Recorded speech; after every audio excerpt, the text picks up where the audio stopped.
So the Maharlika Fund is what we are setting up, or what you call a sovereign wealth fund. Ang ating mga kapitbahay sa ASEAN ay meron na. So ito po ay essentially it will be a corporation that will run. It will be run like a corporation. Ang importante talaga dyan ay maghanap ng magaling na tao na magiging head.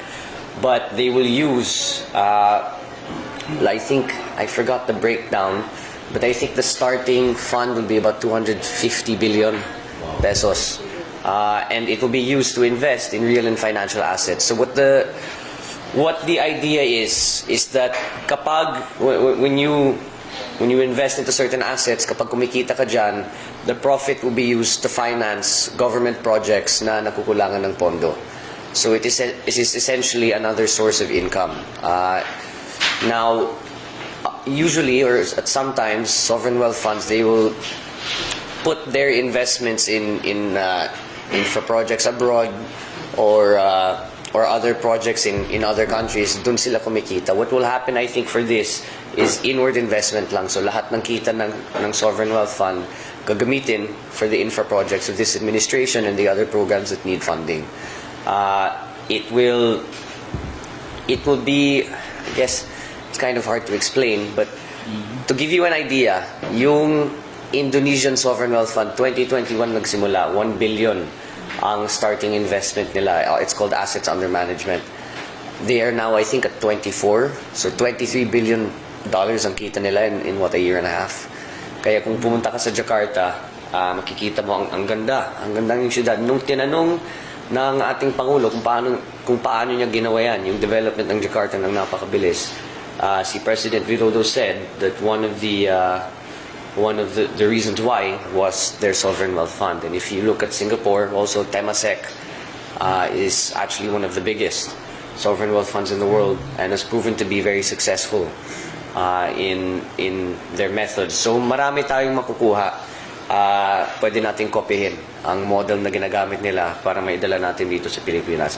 And actually, I mean, I filed the bill, but it was really the President na nagsabi sa ating LEDAC na gusto niya magtayo ng Sovereign Wealth Fund. And thankfully, DBM, DOF, we're all in agreement. And actually, matagal na nila gustong gawin. Ngayon lang ginawa. It could have been done via executive order. Pero, kung gagawin via executive order, natakot ang ating Pangulo na baka it will just be for the 6 years. If we pass it as a piece of legislation, it will at least be more, I guess, robust in terms of serving other administrations besides the current one. So, how much fund be used by the government, sir? I'm sorry? Ilang pondo ang gagamitin ng gobyerno sa start ng investment fund? It will depend. It will depend on, well, like I said, the startup is 250, but it's run like a corporation. So you won't know how much can be used until makikita natin kung magkano ang kita. Usually funds like that, they how do you describe it? Their performance is based on the average of the percentage ng kita mo compared to the market average.